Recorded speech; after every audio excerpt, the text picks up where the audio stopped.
Hello and welcome everyone online on Zoom and with us here in the room today. My name is Dennis Cohen and I'm happy to welcome you to today's talk by Carla Rowold entitled Towards More Life Course Sensitive Decompositions of Group Inequalities, Two Approaches Applied to the Gender Pension Gap. The MZES Social Science Data Lab is an event series here at the Mannheim Center for European Social Research, where we provide a platform for researchers to present tools and methods for the collection, management, analysis, and visualization of data in the social sciences. Our presenter today, Carla Rowold, is a PhD candidate in sociology at the University of Oxford and a postdoctoral researcher at the Max Planck Institute for Demographic Research. Her research interests cover life course sociology and inequalities, particularly among genders, as well as social demography and work, family, and retirement policies. In today's talk, Carla will talk about two methodological innovations she developed and applied in her dissertation, the first of which is the combination of sequence analysis with the Kitagawa-Oaxaca-Blinder decomposition, and the other one is the combination of life course feature selection with the Ñopo decomposition. A quick disclaimer on the logistics of today's talk. As usual, we are recording this event, this live stream, and we're doing so in active speaker mode, which means that the audio of both on-site and online attendees will be recorded. And for our online attendees, in case you unmute yourselves and speak to ask a question and your video is on, that will be recorded as well. For those online, if you have any clarification questions, feel free to ask them in the Zoom chat during the talk, in which case I will read them out and address them to Carla. Otherwise, we will have plenty of time in a Q&A after the talk. So with that being said, Carla, thank you so much for being here today. We look forward to your talk and the floor is yours. Thank you so much, Dennis, for the introduction, and thank you all for the invitation. I'm very happy to be here.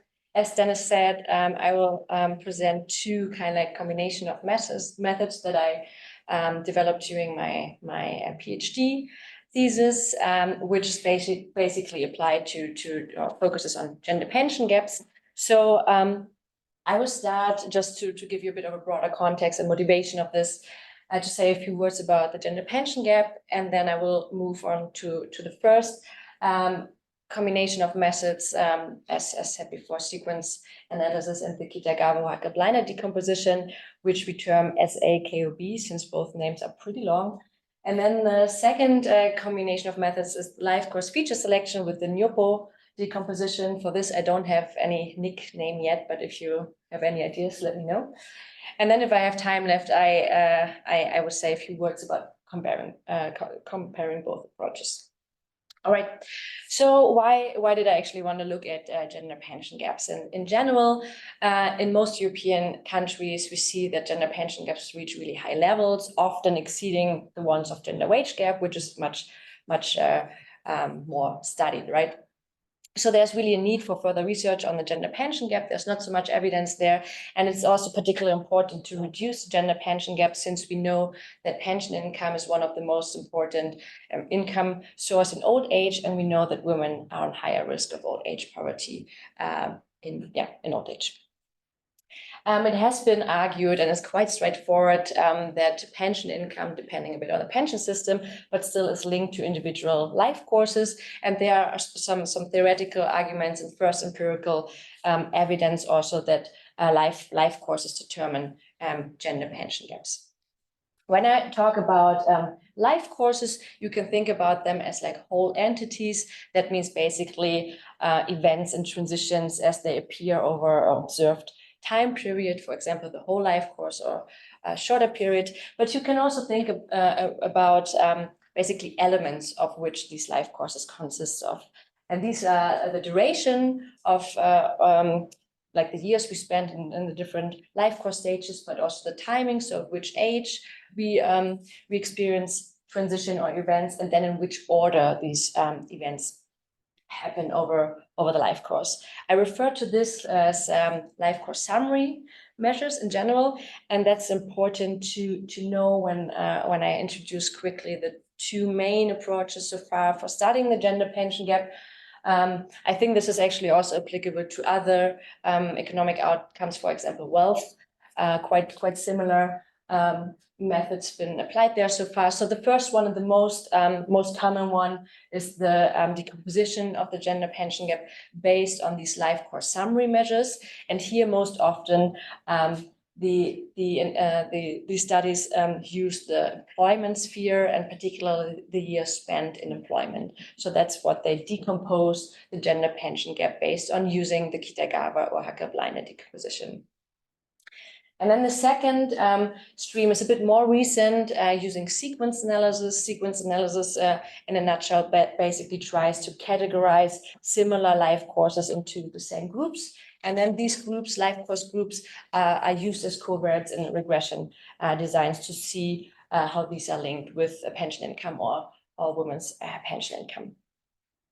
However, I kind of like argue that there are like a few shortcomings for both approaches. The first one, first of all, by relying only on the duration of states, it kind of like really simplifies life courses, right? So it really risks concealing more complex life courses if we have like a lot of transitions or differences in timing of events, for example. Also, when you think about, for example, the employment sphere, including the duration of states into basically these different employment categories that are mutually exclusive, if we want to include all of them, we run into multicollinearity, right? So it's not really feasible to include all categories. Then, as I said before, these studies really focused on the employment sphere and therefore also on a selective set of states, and also again on the duration of states in general only. And they also do not consider interdependencies between work and family life courses, for example, even though this has been argued theoretically to be quite important, since we know that women's work life courses are much more determined by family events than men's, at least in conservative contexts. This could be obviously included in models by including interactions, but that would even worsen the problem of multicollinearity.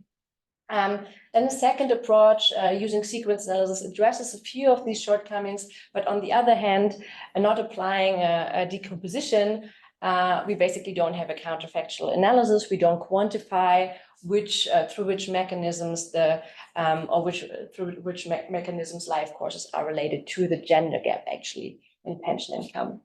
And also, and I will show this a bit more in detail in the second part of the presentation, having these holistic life course clusters or groups risks also concealing which specific elements of life courses actually drive the association of these life courses with an outcome.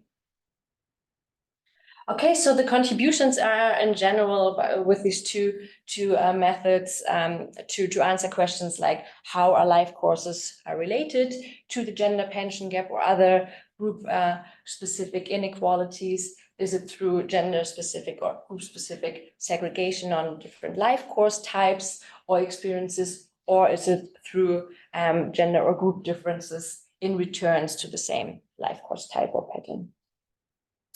And then also we kind of like often assume that life courses matter, but it's often unclear what exactly matters. Is it, or like we think, for example, timing or ordering might matter, but it's very unclear, okay, timing at what point of the life course matters. Is it more important in early life phases when events happen there, or later in the life course? So the second question kind of like that will be answered is, okay, which specific elements of life course are actually the most relevant pension predictors or predictors of an outcome of interest? Okay, I will start with the first part. Again, the combination of sequence analysis with the Kitagawa-Oaxaca-Blinder decomposition. This has actually been recently published in SMR. I still think it's probably nice to hear a summary about this, since this paper ended up being pretty long, but still you obviously can have a look at it for more details. And also, as Dennis said before, if you have any questions on especially to being able following me, just ask me. So I will start very briefly with the contribution and data views, and then jump into the results. First, we kind of like replicate the standard decomposition approach based on these life course summary measures, and then I will introduce our SAKOB and the results, and then make compare basically both approaches. before I conclude. All right, so the contribution of this study is obviously to introduce the method, which is a two-step procedure. In the first step, we apply sequence analysis to categorize complex and multi-dimensional life course patterns together. In our case, work and family life course patterns. And then we use these life courses as main cohorts of interest in the second step in the Kitagawa-Oaxaca-Blinder decomposition. So the contributions are to introduce this AKOB and also discuss some specifics when applying this, and actually even derive some guidelines. Then we evaluate the contribution of SAKOB, and we also give new empirical evidence on gender pension gaps in Italy and West Germany, which are the country contexts we study. And this kind of like also shows that this is a nice approach also for welfare state comparisons. Okay, the data we use come from the Survey of Health, Aging and Retirement in Europe, short share. We pool waves to increase sample size, and our sample consists roughly one age 65 or older. We do exclude individuals with who still receive wage from employment. But yeah, that's roughly it. And then our outcome of interest is pension income or the gender gap therein. And for pension income, we look at total pension income, that is the sum of public, occupational, and personal pensions. And then there are like two conceptual decisions we make that I want to be transparent about. One is that we really focus here on financial independence, and therefore we focus on pension types based on own achievements. That means that we do not include derived benefits such as the survivor pensions. And secondly, women have in many countries lower access to pensions in the first place. And to consider this so-called gender coverage gap, we also include individuals with no pension income, with a pension income of 0, and therefore basically have a pension indicator that includes gender differences in access and entitlement in pensions.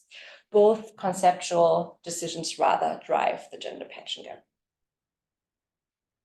Okay, and then our determinants of interest are the work and family life courses ranging from age 18 to age 65. This comes from a retrospective survey data, also from the same data set called Share Life and the job episodes panel.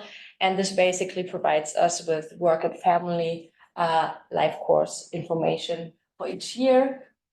And these are the different categories we use. So for the working life courses, we differentiate between education and training. Then a category that kind of like combines care work, so unpaid care work, with other states, like a bit of a rest category and missings, but this is really mostly care work still. Any part-time employment, full-time employment, civil service, self-employment, unemployment, and retired. And then for the family life course states, we kind of like combine information on partnership status and number of children, apart from the divorce state, since the state is just too small to differentiate between those with and without children for these cohorts. Okay. Then let's start with the methods. So again, as first step, we replicate the standard approach using the Kitagawa-Oaxaca-Blinder decomposition with these life course summary measures. And I don't know how many are familiar with the Kitagawa-Oaxaca-Blinder decomposition, but the idea is to decompose, in our case, the mean differences in pension income between men and women based on linear regressions, and then intercept, returns, and explained or compositional component. And we focus here on the latter two. That's like our what we're interested in, the returns and explained components. And this basically quantifies then the share of the gap that is due to mean differences in characteristics. For example, the gender differences in years being full-time employed over the life course. This is the compositional component. And then the returns component quantifies which share of the gap is due to differences in returns for the same characteristics, for the same life course characteristic in this case. The cohorts of interest are basically are supposed to include all the categories I've just shown you. But as I said before, we run into multiple narrative if you want to include the duration in all of these states. So based on the variance influence factor and what previous literature has included, we have we can only rely on few of these categories. And for example, we have to exclude duration unpaid care work, self-employment and retirement for the work dimension, and also for the family dimension, we can only include for the duration in 4 different states due to multicollarity. All our decomposition analysis are controlled for birth, cohort, and survey wave. Okay, let's have a look at the results. First with the table. I promise this is the only table I will show. But here basically you see for Italy, we have an absolute gender pension gap of 6,600 euros. In West Germany, about 13,000 euros. And then you see basically decomposition in the explain and return shares in absolute and relative terms for all these single variables we've included. And what we basically find is that the main reason for the gender pension gap is the difference in years being full-time employed in both countries. More than 1/5 of the whole gender pension gap are due to women's lower years spent in full-time employment, and also women's lower years spent in civil service, especially for West Germany. We also find that part of the gap, about 10 up to 10 up to 10% are due to women's lower pension returns for the same year spent in education. So that's the returns component here. However, we also find that the gender pension gap would be even larger if women wouldn't have had more years in part-time employment. This is the explained share. So this rather mitigates the gender pension gap. Women benefit basically from more years being part-time employed compared to men. And then lastly, one interesting finding only for West Germany here is that women also benefit from higher returns for the same years being divorced. This is due to divorce or pension claim splitting upon divorce in the German pension system. But this is overall very much in line with what previous literature has found. So we can really replicate this with the data we use here. Also in the previous literature, really the main conclusion was that gender pension gaps arise due to women's lower years spent in employment and mostly full-time employment. Okay, let's move on to the SA-KOB, starting with the first step, the sequence analysis. So in general, the idea of sequence analysis is, as I've said before, to identify and categorize similar life course patterns. This is done by basically, in the most common type, comparing every single life course we have in the data with every other life course we have in the data, and then basically capture the level of similarity or dissimilarity in a huge distance matrix. And this distance matrix is then applied in a cluster analysis to basically cluster together hopefully similar life courses.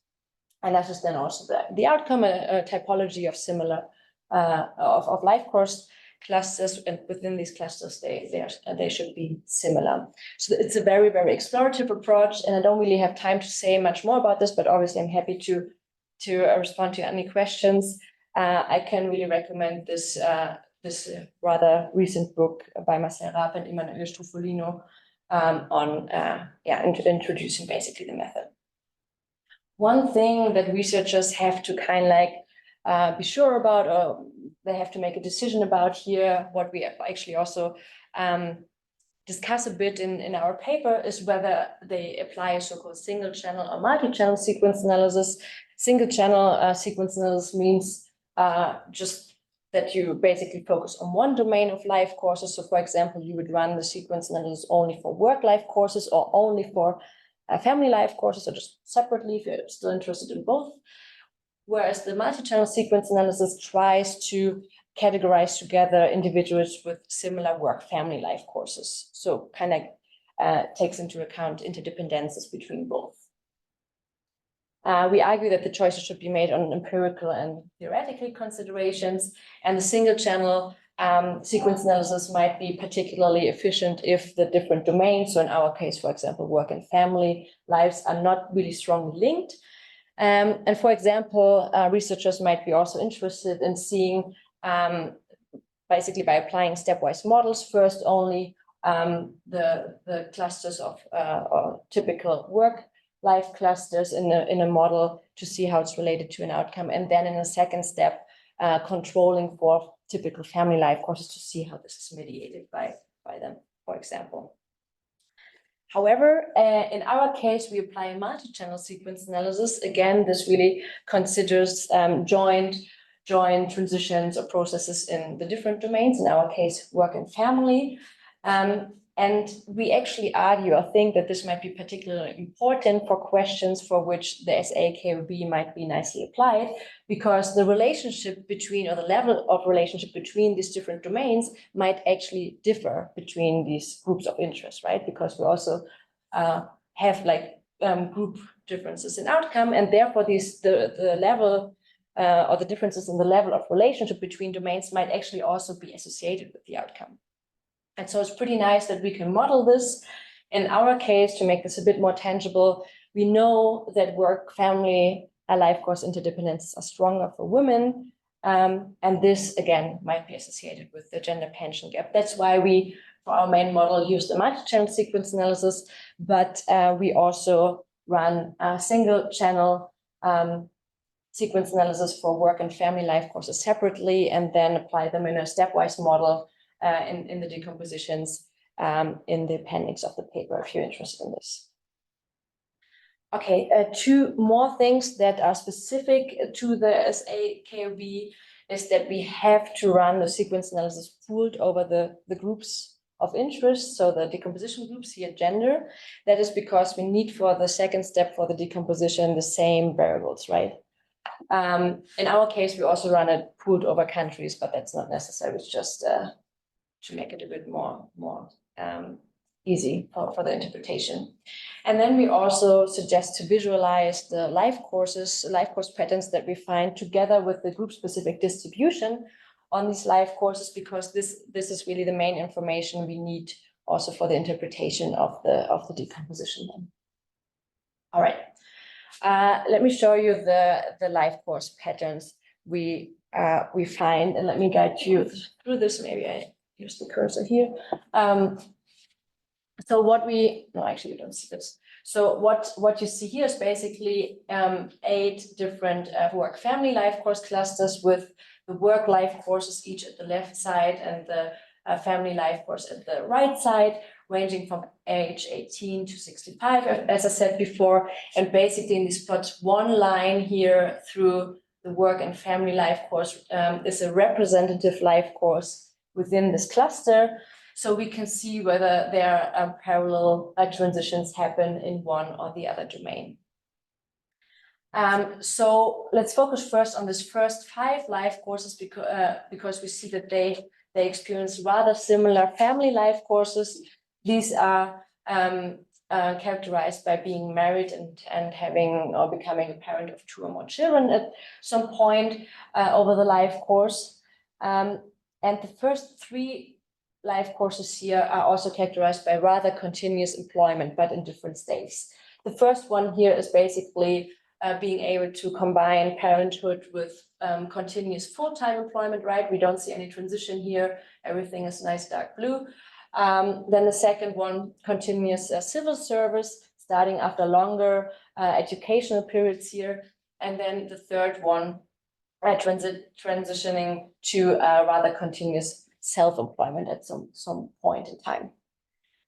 The other 2 work and family life courses here, 4 and 5, though, there we see actually quite clear interdependencies between work and family life courses. So, for example, life course 4 here, we have some, on one hand, some continuous unemployment, then early retirement here, but then we have a bunch of representative life courses that transit from full-time employment to unpaid care work, and we see that this is pretty pretty parallel to transitions or to family formation, actually.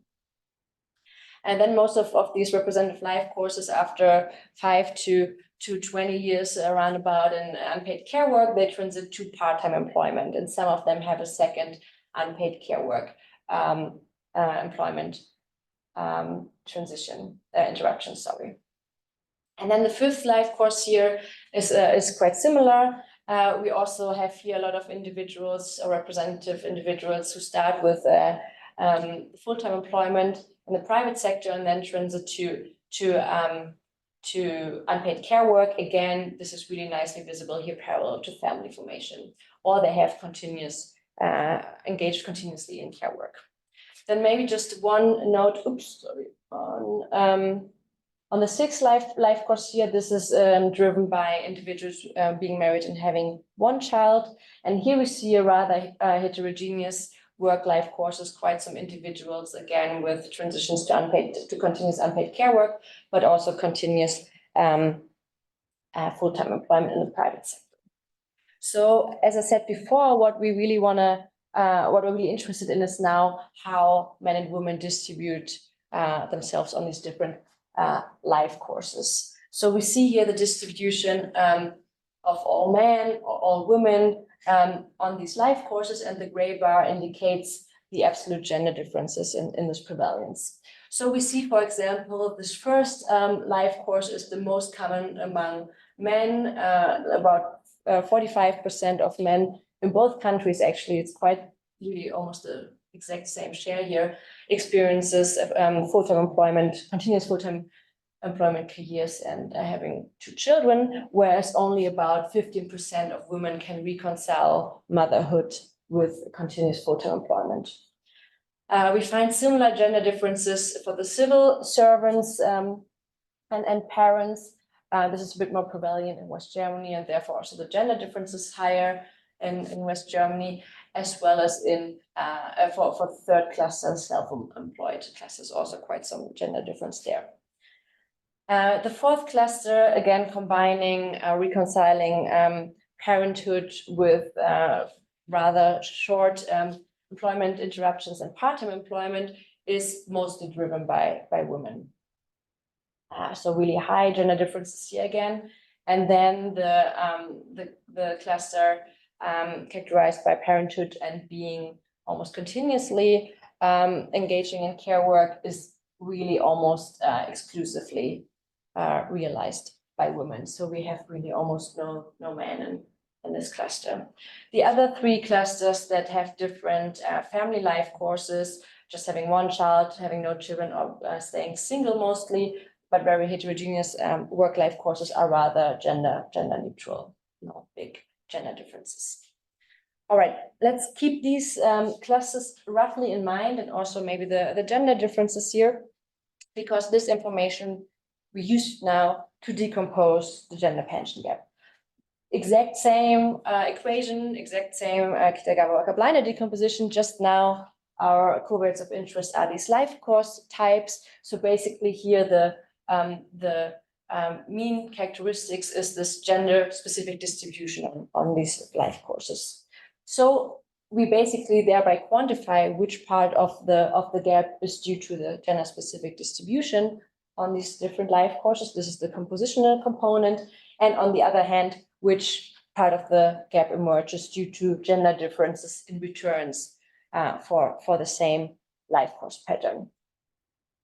There are 2 specifics that I want to highlight here, and one is a bit technical, but I will still say a bit about this. So the ones of you who know a bit about this decomposition might know that we have to select here the reference coefficient for the Kitagawa-Oaxaca-Blinder decomposition, and this kind of is maybe the most important parameter of the decomposition.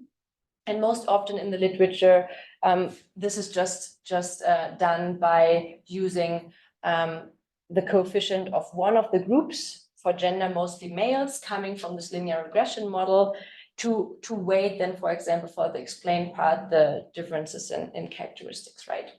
However, we argue that this might be not really really sensible if we have highly gendered covariates, as in our case, like these highly gendered life course clusters. And the idea is basically, if you think back about this life course cluster dominated by unpaid care work, there were really just a few men in these clusters. So if we would use the coefficients of men to weight the differences in characteristics, these coefficients, again, are based on very few men, which might be actually outliers in these clusters, might be in general more skewed by outliers, since they're just based on lower observations. And also like the women in these life courses driving this life courses might just simply be more realistic or better representatives of the life courses, so more in line with the characteristics of this life course. So we suggest basically making a choice about the reference coefficient for each of the clusters separately, driven by or using the coefficient from the majority group in these clusters. So for the female-dominated work family life courses, we use the coefficients from females to weight the differences in the explained part, and otherwise the coefficients from males. We say a lot about this in our paper.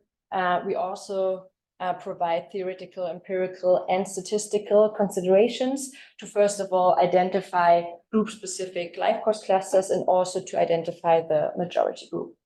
I can say a bit more about this in the discussion if you're interested in this. The second one is a bit more easy to explain also, and it's also a bit more common in the Kitagawa-Oaxaca-Blinder decomposition. That is that category variables, such as the life courses in our case, are normalized.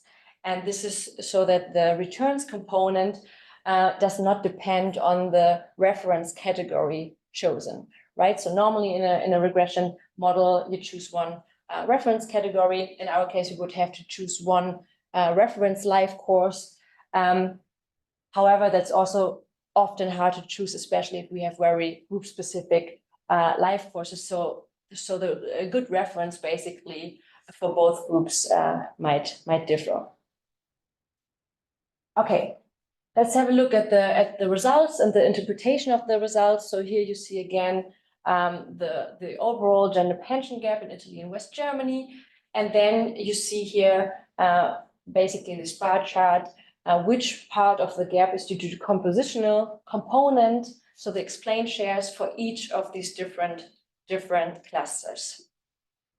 Maybe I give you first an example how to read the results. So for example, for Italy here, this dark blue part of the bar plot indicates that around 7% of the whole gender pension gap are due to the underrepresentation of women, or actually mothers, in this male typical cluster first, that was characterized by continuous full-time employment in the private sector parallel to parenthood. And that is also because this cluster receives quite high pension income, quite high reward, indicated by a high return here. So we find in general that in total, around 1/4 of the gender pension gap emerged due to gender differences in this work family life courses. And this is not only because we have such a strong segregation on different work family life courses across gender, but also because pension systems reward these gender-specific life courses differently. So male dominated life courses characterized by continuous employment, especially the one of full-time employment in the private sector and civil service, are quite high related. This makes up to 7% of the gender pension gap in Italy, and 11% in the gender pension gap in West Germany, though it's driven by civil servants in West Germany. On the other hand, female life courses characterized by continuous or care work or care work related employment interruptions, receive rather low pensions, and this really drives the gender pension gap actually to a much higher degree. So around 23% of the gender pension gap in Italy alone emerged due to the fact that there are no men, or almost no men, engaging in unpaid care work, and about 13% of the gender pension gap in Germany. And in Germany also we find that around 3% of the gender pension gap arise actually because women have these interrupted part-time care work interruption years. Okay, so that's the compositional component, and then moving on to the returns component.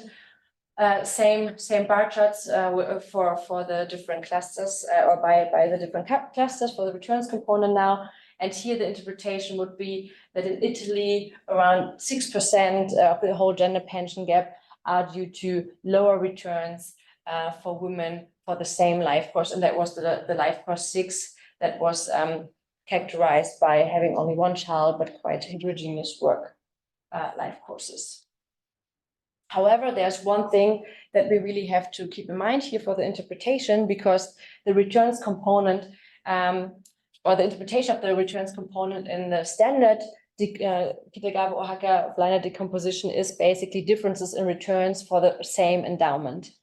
However, looking at these life course clusters, there's always some kind of within cluster heterogeneity that might be also driven by gender. So we almost never can say we have the exact same endowment, because these life courses are just strictly almost never the same. So we can rather say, okay, differences in returns to a very similar life course or to the same life course pattern, just to make that clear.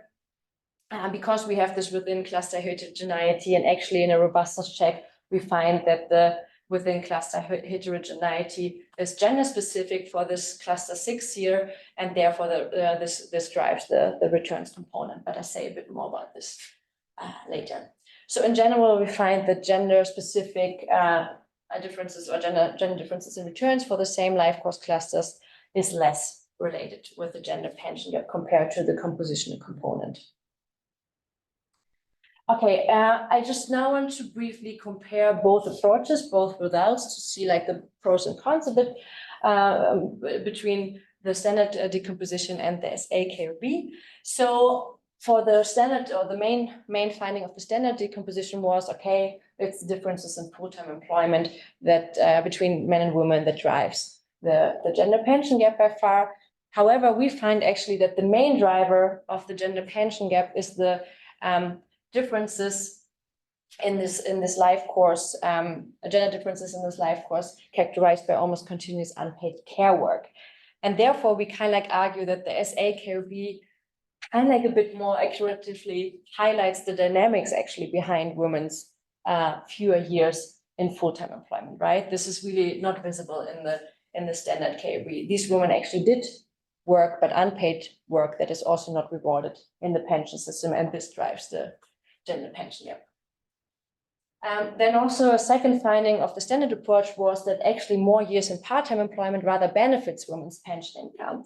However, we find that looking at part-time employment in combination with care-related employment interruption, as it is actually realized in these real-life courses, is rather counterproductive for women's pension income. Obviously, that depends on the reference. It's still less counterproductive than continuous care work, but it is definitely more counterproductive compared to the other life courses. Okay, and then also the standard decomposition revealed the association with specific life course aspects, such as education and divorce, for example. However, we do not really find this in the SAKB, and we think, or we argue, that this is particularly the risk, or a risk for less prevalent life course states, such as divorce, education, or those that are rather distributed over several life course clusters, and therefore it's kind of like concealed. The association of these characteristics with the group specific gap is risks being concealed. And then lastly, only the SAKB actually reveals the importance of these gendered interdependencies of work and family life courses that only occur for female-dominated or more female-realized life courses, and that actually mostly life courses of parents are associated with the gender pension gap. Okay, so we kind of like summarize the pros and cons of both method and also in the paper. In the table, maybe just rather briefly here again, the benefits of the standard decomposition are that it reveals the association with specific aspects of life courses that are kind of pre-selected. And in some cases, it might also consider actually more heterogeneity because it uses these continuous variables. However, this is actually not the case for Italy.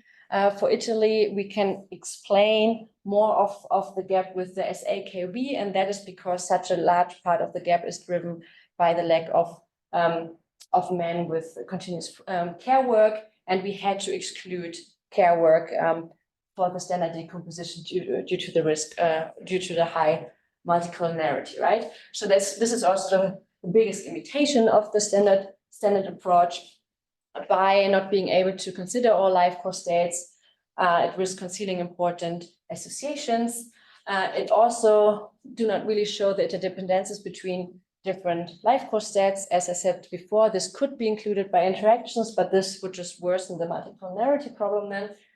And also, it risks concealing interdependencies between different life course states. So again, the synergy of care work and part-time action. The benefits of this AKOB is that it kind of like prevents multicollinearity, to be fair, also only to up to a certain level, and therefore can consider at least more life course states simultaneously. It captures the association of different life course complexity with the gap. For example, again, that part-time employment is mostly realized in combination with care work related interruptions, but for example, also that the civil servants' careers are related to higher education, and it can also model the interaction between different life course domains. However, it really risks concealing the role of specific and less dominant life course states, and also we always have this within cluster heterogeneity that can that we can hardly disentangle. Some sensitivity analysis that we recommend. Obviously, the whole analysis is very sensitive to the sequence analysis outcome, right? So we really suggest doing a very informed sensitivity analysis, applying different parameters to have a very robust sequence analysis outcome, and then also making a likewise informed decision about whether or not to use single channel or multi-channel sequence analysis. What we also do and recommend is to try different reference coefficients. We have a very extensive robustness check on this, comparing our preferred solution, these basically cluster-specific reference coefficients based on the majority group, with other, I would say, most common options. So if you're interested in this, you can have a look at this. And then lastly, again, the within cluster heterogeneity can drive the results to some extent. And this might always, or this will kind of like always be a problem in sequence analysis, again, since these clusters will have some degree of within cluster heterogeneity. But on the other hand, to be frank, it also becomes visible, right? And through this like thick visualization of the life courses, and we could kind of like even argue that these within heterogeneities also apply to other covariates in the standard decomposition, but they just do not become visible.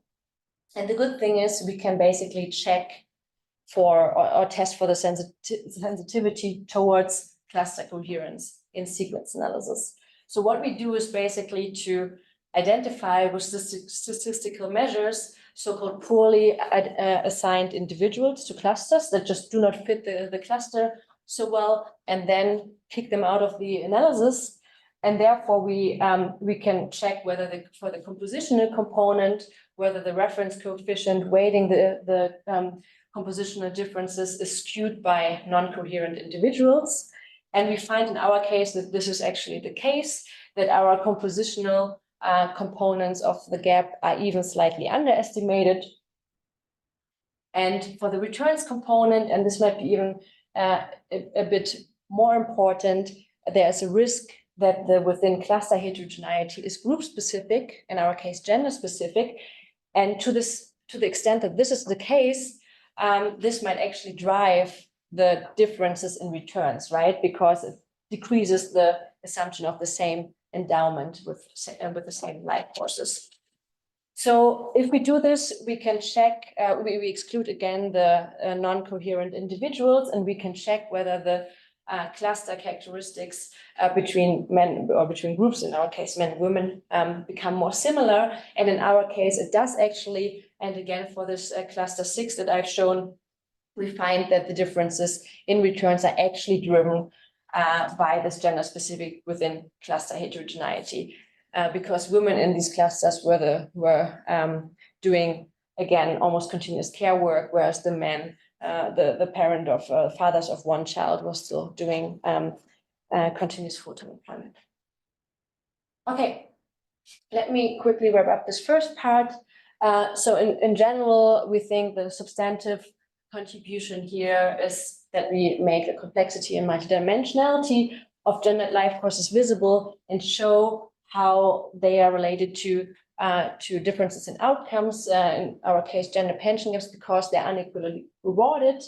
In our case, again, fathers can reconcile parenthood with continuous employment. This is highly rewarded, whereas mothers have these volatile life courses dominated by part-time or continuous care work that is rather lower rewarded in the pension system.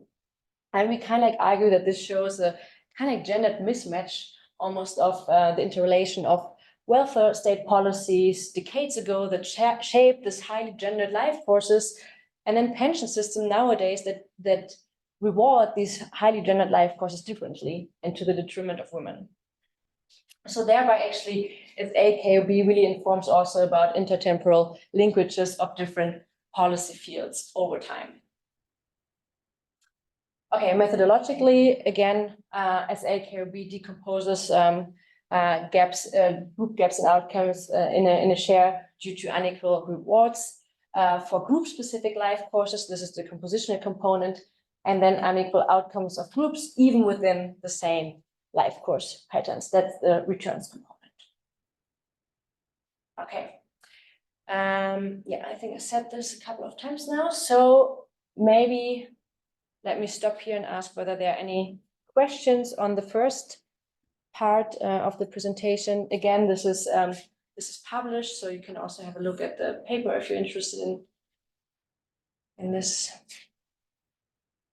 Two questions actually. One is on your implementation, like you showed, like the sequence analysis is done in R and the Oaxaca-Blinder decomposition in Stata, or do you tend to one package or? No, yeah, I mean there are sequence analysis packages for Stata, and there are also decomposition packages in R. I just think that sequence analysis in R is a bit nicer because you have a bit better graphic, possibilities, and I'm also just more familiar with sequence analysis in R, and I just really like the Oaxaca comment of Ben-Yan in Stata. I think it's really nice. I just stick with it, but it's totally doable to do it in one language for sure. Yeah. Yes, thanks so much for this part. Super interesting work. Since I'm a bit of a nerd when it comes to statistical modeling, I was wondering about the role of inferential uncertainty in these types of analyses. And I have to admit that I know very little about sequence analysis. So I was wondering, is this similar in terms of the underlying estimation, that it's like a probabilistic assignment to latent classes, or is it more deterministic? Yeah, I mean, it's a very explorative approach, right? So I guess to that extent, it is very similar to latent class analysis, though I'm not super familiar with it, to be honest. So maybe I'm not the best to make comparisons here, but I would say so, yeah. Okay, so in the end, that means that every observation for which you have life course information ends up with a certain probability that probably also has a standard error and confidence intervals of belonging to each of those clusters? Yeah, no, so that would be fuzzy clustering. You can also do this actually. Then you assign basically probabilities to belonging to a cluster. But here we really assign one individual like very deterministically into one cluster. And that's also why we have then this problem, or you always have like individuals that that fit, you know, worse or very well with the cluster. And therefore we really recommend to doing this robustness check, basically excluding these not so nicely or like poorly assigned individuals to see how they drive the results basically. Yeah. But you could also totally apply fuzzy clustering. Actually, at some point we wondered whether we should do that, but then we stick with a classical cluster analysis here. Thank you. Yeah. Yeah, my question would be about what you said last about the returns component. So I was wondering about it too, because you can only distinguish, because the model is like, well, the categories are like that between employment and part-time employment, but as everybody knows, there's a huge gender segregation in the labor market. So what does that component and the returns component contribute? So why can't you leave it? Yeah. No, I mean that's for sure a problem. We don't have data on also income, for example, right? So these differences could also be driven by differences in income. I mean, part of this will be captured by the differences in the intercept, right? Which mostly will cover unobserved heterogeneity, but obviously a part of this might also be captured in the differences in returns, and we just cannot rule that out. So, I mean, I would also like never say that this is a causal, you know, like method, obviously, but I still think it gives a nice idea of how these similar life courses are related to differences in outcomes. And I mean, the assumption would then be, okay, are these also so different within the cluster with regard to other characteristics, right? Which is something, if you have the data on, you can obviously look into summary tables or descriptors, basically. But that can totally drive the differences in returns, yes. But this would just have to be discussed as like in the normal decomposition too. I guess that can just never be ruled out, yeah. Thank you so much. I have a clarification question. You had a results plot that showed percentages somewhere. So which cluster attributes a certain percentage? And maybe I didn't get it, but why are there negative parts in that in the graphic? Yeah, so that's basically okay, maybe let's go to this one. So here, for example, we see this part would tell us that about 3.5 or 6% actually of the gender pension gap would be or are mitigated because women are less likely to have the self-employment cluster. So it's basically, if they are negative, that means that in another way you can say that the gender pension would be even higher if as many women would have this cluster, because self-employment is less well covered or rewarded in pension system, right? That was also the case. We also had negative components for part-time employment, if you remember, for the classical approach, which rather would states that women benefit actually from higher part-time in it. Percentages refer to the difference between men and women in this case. So you're able to explain something like 30% off. Yes, exactly. Yeah.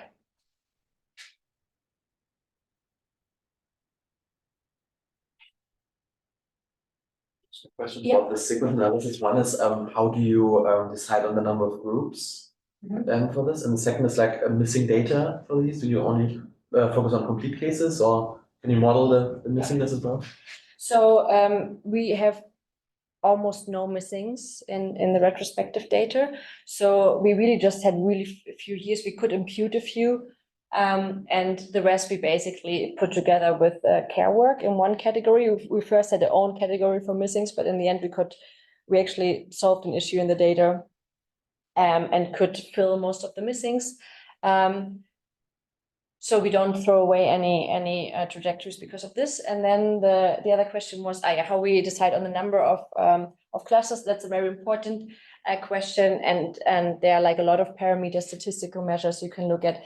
And what I really do when I do sequence analysis is to look at many different cluster solutions using different ways of comparing the trajectories, but also different clustering approaches, hierarchical clustering, partitioning around meteoroids, for example, and then see whether I would miss, like an important life course. And in our case, these were really, really stable, mostly between like 7 or 9 life courses, and the differences were really marginal, that we said, okay, like this cluster solution has really the theoretically assumed clusters or life courses that we think are important, and we go for this. And it also had one of the most or best statistical kind of cluster values that, let's say. But I would always recommend to really look into the different classes to make sure we don't miss important life course patterns. Okay, then I would go on with the second part. This is work in progress, and in this paper I basically build up on the SAKOB, but also on previous literature, and here particularly on this decomposition approach that I've just talked about quite a lot. So really this focus on duration in states that finds, okay, gender differences in duration of full-time employment is the main reason for the gender pension gap. But again, life courses might be more complex than the duration state, as we've just seen. And then secondly, it kind of contributes to the holistic approach, including the SAKOB actually, because we always have this level of within cluster heterogeneity, and we do not really know which specific elements of the life course actually drive the association with an outcome. To make this a bit more feasible, just think about these two life courses we've just seen.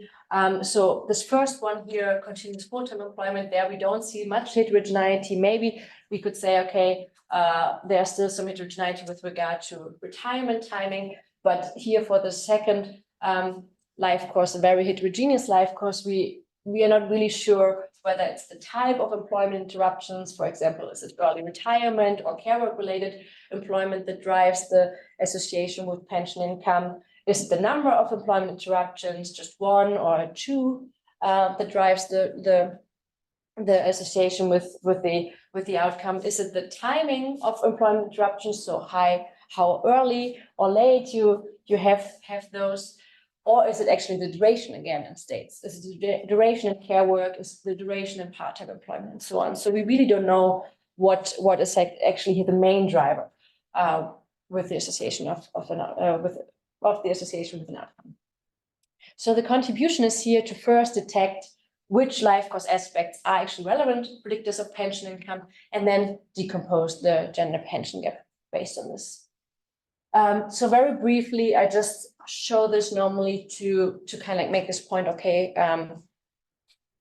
what are these different life course aspects? I think you have already a good idea of this. I just go through it really quickly therefore. So basically these are like 6 exemplary work-life courses as they are in the data.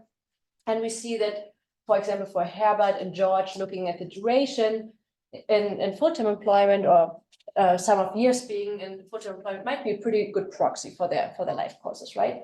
However, if we compare George's sum of years in full-time employment to Gisela and Agatha's, we see that they actually have almost the same duration in states, duration in full-time employment, but obviously Gisela and Agatha's life courses are quite similar.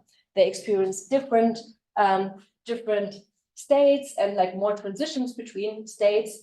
And these complexities in life courses are simplified looking only at the duration in states, and also they might be gendered, right, which we've actually just seen. So we might also have to consider the ordering of states of the life course. This considers whether or not another state appears in the first place, or also in which order they actually appear. So that Gisela, for example, starts in full-time employment and then has care work, and then part-time employment experiences, and again, that part-time employment experiences are realized mostly after care work interruptions. And then also the number of periods might matter, just one care work period or several ones, for example. Then the timing might also matter, coming from this life course perspective, and this idea, particularly if events are or can be identified as turning points, shaping opportunities over the life course. It might really matter whether care work starts at very early ages or at later ages, for example. And then lastly, we can also describe whole life courses in their complexity. We can measure their overall unpredictability using entropy, for example, but also the number of transitions, for example. This might also matter. But if we think about all these different life course elements, aspects, linked to all these different categories, we come up with a huge set of variables, right? And it's not really feasible to consider all of them in one model. So the first question here I ask is, which work and family life course aspects or elements do actually matter for pension income? Again, based on the previous literature and also quite straightforwardly as pension systems are designed, we can think of that the duration in employment is actually the most important predictor of pensions. But then, based on what I've just said and we've just seen, other life course complexities and aspects of other work and family life course states might matter as well. So after I identify the most important pension predictors, I also assess how these are associated with the gender pension gap. I do this again in a two-step approach, first using the life course feature selection and then the Ñopo decomposition. And I do this time for West Germany and the Netherlands. I think I don't have time to go into detail here, but the broad idea is that both countries have quite similarly gendered life courses, but quite different pension system. So whether basically the most important pension predictors differ across the different pension systems, and also how these are related to the gender pension gap, even though they are like similarly gendered, these life course aspects. The data is almost exactly the same, which was quite convenient for me. Just that this time again, we have the Netherlands, and our determinants of interest are now not full life course patterns, but rather these aspects of work and family life courses. And I think the only difference is here that I look at care work as a pure state, let's say here, and have the rest category and the few missings in another rest category. And I also look at differentiate between married and having 2 children and married and having 3 or more children.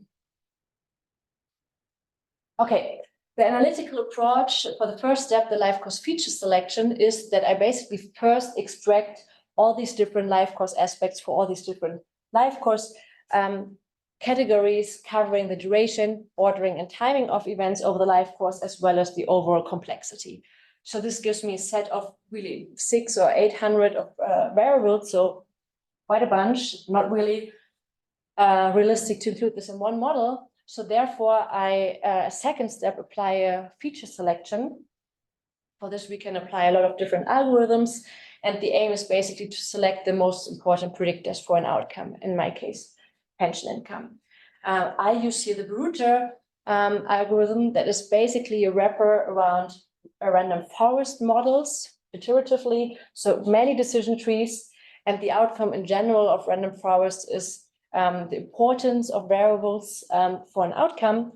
However, since I have like hundreds of variables, I would like to have a threshold to see, okay, which are actually the most important ones, which one should I focus on? And the idea of the router is that it kind of like introduces such a threshold between the relevant and irrelevant predictors by creating so-called shadow variables, so randomized versions of the original variables, so to say, kind of like random noise. And then all variables, all my original variables are selected if they perform better than the best performing shadow variable or random noise. So that's kind of like how it looks like. So this blue variable here is the best performing shadow feature or shadow variable. And basically I select all these variables as important that perform better in these thousands of models than the best performing random noise version. That's the main idea of this algorithm. And let me show you the results. First, do not worry about these odd variable names, but you basically see here the variable names, the variables that were identified as most important pension predictors for both countries. And I kind of like color coded them based on which life course aspect they belong to make it a bit more feasible to see what's going on here. And we see that all colors are selected, right? In both countries, variables, two variables related to the duration in states are most important. Okay, but still we see that complexity matters, ordering matters, and timing of life course events matters as well. Oh, sorry, it just started raining here like crazy, so it's a bit shocked because I have to go outside soon. But let's go a bit more into detail here. We find in both countries actually that life course aspects related to care work are the most important predictors, even when using all kind of life course elements. So in the Netherlands, the most important pension predictor is the duration in care work. In West Germany, the duration care work is the second most important pension predictor, followed by the ordering and timing of care work experiences over the life course. Whereas the duration in full-time employment that has been really applied most commonly in previous of these decomposition analysis is just selected in the Netherlands as relevant at all, and you see like much less relevant compared to duration care work. In West Germany, it's still among the top 10 pension predictors, but still much less important or less important compared to these care work indicators. In the Netherlands, also the duration in education is quite important predictor of pensions, and also the complexity, or in this case, actually unpredictability of working life courses is quite important for predicting pension income in the Netherlands. In West Germany, the duration in civil services is the most important pension predictor due to these very generous public pensions for civil servants in the German system. And then also the age at the transition from civil service, direct transition from civil service or full-time employment to retirement are quite important predictors of pensions.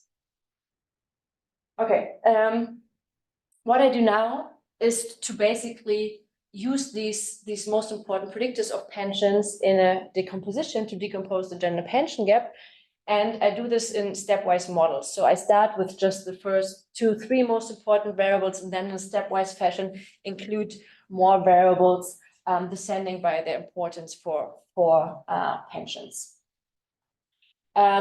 We know this all already. The Kitagawa-Oaxaca-Blinder decomposition is mostly, or actually only applied in the research so far. However, something that I haven't mentioned in the first talk is that actually it has a big limitation, and that is that it assumes basically common support over groups, in our case over gender. That means it risks comparing uncomparable men and women. And I argue that this is particularly the case for life course aspects or life course variables, since we've just seen that life courses are highly gendered, right? So we might have a lot of women with full-time employment and several care work interruptions, but no men. So we basically lack a counterfactual to compare these women's pensions. So a bit more recently, Ñopo has suggested using one-to-many exact matching to perform a non-parametric decomposition of gaps into 4 parts, and addresses this so-called common support problem. And this is done so basically based on the characteristics we include, we match men and women, and then we calculate the explained and unexplained shares, so like the Kitagawa-Oaxaca-Blinder decomposition, but only over the match sample of groups, so only over comparable men and women. And then we have actually 2 super interesting additional parts of the gap that arise due to differences in pension income between unmatchable and matchable women, that's DA, and differences in pension income between unmatchable men and matchable men. And this share of the gap basically kind of quantifies which part of the gap stems from gender exclusive combinations of life courses in our case. Okay, so let me show you the results for West Germany and the Netherlands. You see the decomposition of the gender pension gap into these 4 components for the different sets or stepwise models, basically, starting with the top 2 pension predictors and then in stepwise manner, including more variables. So what we first see here is this green part is the compositional component, so the explained part that we've also seen in the KOB decomposition. And this basically gives us the share of the gap again due to differences in the characteristics among the matched men and women, so among comparable men and women. We see that these shares are quite consistently about, like, let's say 15% in West Germany. In the Netherlands, they reach higher levels up to 1/3. But in general, these shares are much lower compared to what previously KOB decompositions have found. And this is because I actually find consistently in both countries, and most consistently actually in West Germany, that much larger shares of the gap arise due to these gender-specific or actually gender-exclusive combinations of life course experiences. DA, again, emerges because these unmatchable women receive much lower pensions compared to the women that are matchable to men, whereas the blue one, the DB component, emerges because the unmatchable men receive higher pensions compared to the matchable men. And a bit of a shortcoming of this, I think actually quite nice decomposition though, is that we cannot really quantify which part of the gap is due to which single variable due to the non-parametric manner or design of this method. But what we can do is to look into some summary statistics and kind of like see, okay, which are the main characteristics of the unmatched woman, for example, compared to the matchable woman. And we see that, again, unmatchable women are those with much longer and earlier care work spells. And what we can do then is to visualize this a bit. So basically you see here for each category of the variables here, duration and care work, for example, the differences, the category specific difference in pensions of the unmatchable woman compared to the mean pension income of the matchable woman. And we see basically here that the pension penalty of these unmatchable women is largest the more years that they have spent in unpaid care work. And this is the same for the Netherlands. And we see also for West Germany, the timing matters. The earlier women have their first care work-related interruption, the larger their pension penalty, though this is probably correlated, but still. Other reasons for this DA component, so again, this gray component here, are that these unmatchable women have less years in civil service. The biggest pension penalty is observed for women without any civil service experiences. These women have no direct or later transitions from full-time employment or civil service to retirement, and they also have indeed less years in full-time employment. The blue parts, so the higher pensions of unmatchable compared to matched men, arise because these unmatchable women that are not matchable, unmatchable men, not matchable to women, have more years in education for these cohorts. Okay, then just really briefly, since I like this life course perspective, and I think again, using this summary measures of life courses does not really give us a good idea what's going on in the whole life courses. So what you can do to make this also a bit more tangible, then this is no sequence analysis. It's just basically plotting the life courses of these matchable and unmatchable women for the different models.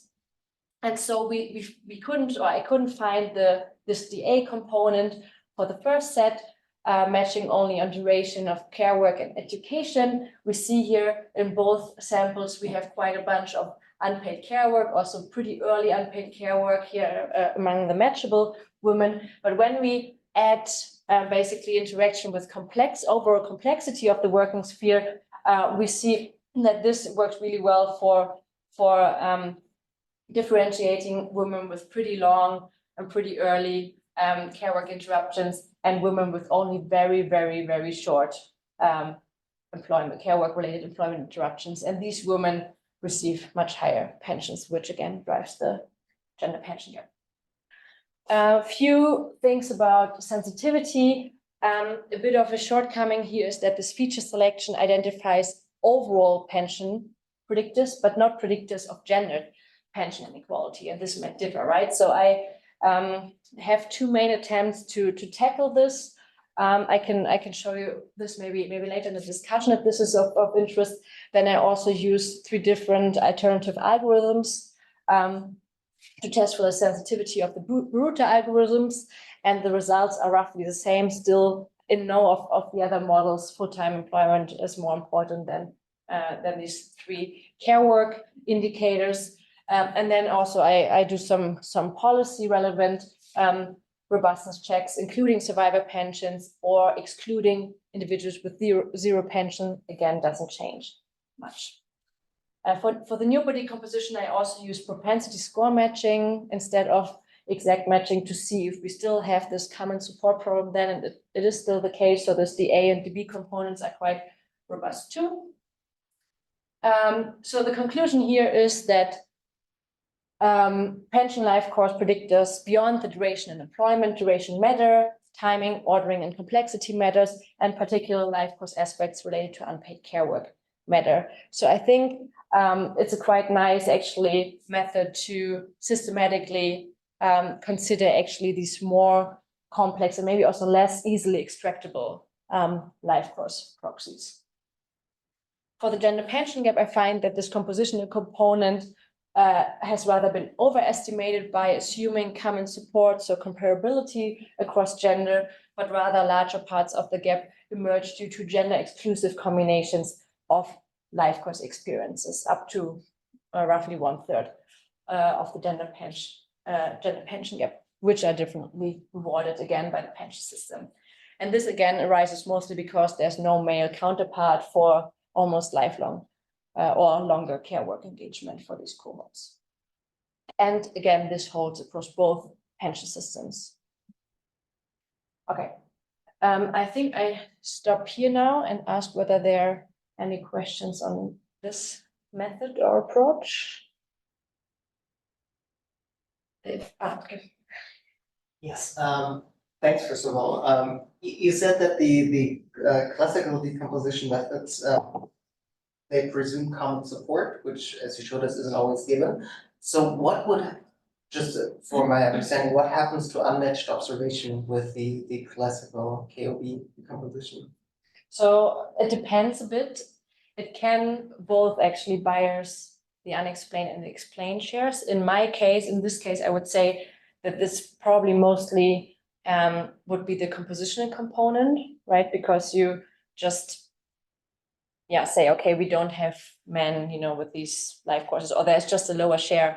I mean, it's a bit, I think at least with the SAKOB, we could even see, right, in the distribution on these life courses that we kind of like have a common support problem because we have almost no men with these life courses. But if you do this common KOB decomposition, including just a lot of different variables, it's not really visible, right? Because you don't look actually, okay, how many men or how many women do I have with this combination of variables, right?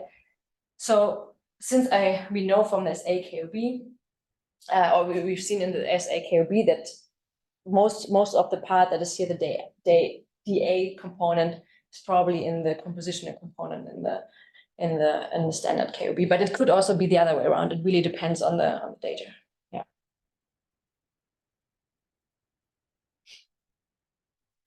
Okay. I can also maybe, do I have 5 more minutes or yeah? Then I would maybe quickly compare both methods a bit. I think I said quite a bit about the benefits of the SAKOB already.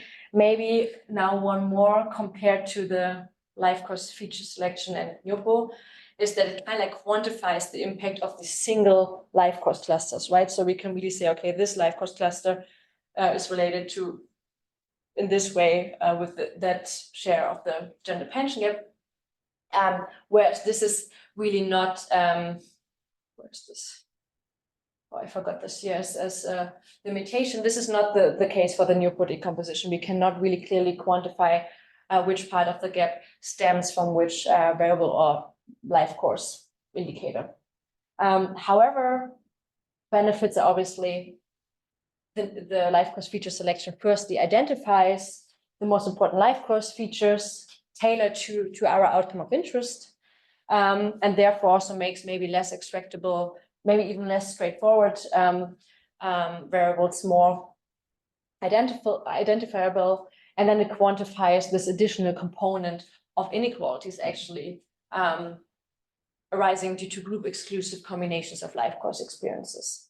And it kind of like identifies and overcomes to some extent this common support problem, which, as we've just discussed now, can also apply to SAKOB, though I would argue in SAKOB, it really becomes visible also because we look at these distribution on the whole life courses by gender. A bit of another shortcoming is here that the Ñopo decomposition conceals the interdependencies between different life course states and life course domains. It can be actually obviously considered using matching, but unless we visualize then the life courses, it doesn't really come visible. And we have the so-called curse of dimensionality, so we can only include obviously a limited set of life course aspects. At some point, we just can't match any of the groups anymore. Yeah, I think I said the last point already. So conclusions overall, I hope both combination of methods allow for more life course sensitive decompositions of group inequalities. This AKOB might be a bit better applied for maybe a first attempt to have a more holistic perspective, to better knowing, okay, what kind of broad life course patterns are we talking about here and how are they related with the inequalities in an outcome. And then the life course feature selection in Ñopo really focus on a single life course elements and how they are combined. I think this really helps us understanding inequality generating mechanisms over the life course in greater complexity. And I kind of like argue and really think that this becomes more important since we know that life courses become also more complex over cohorts.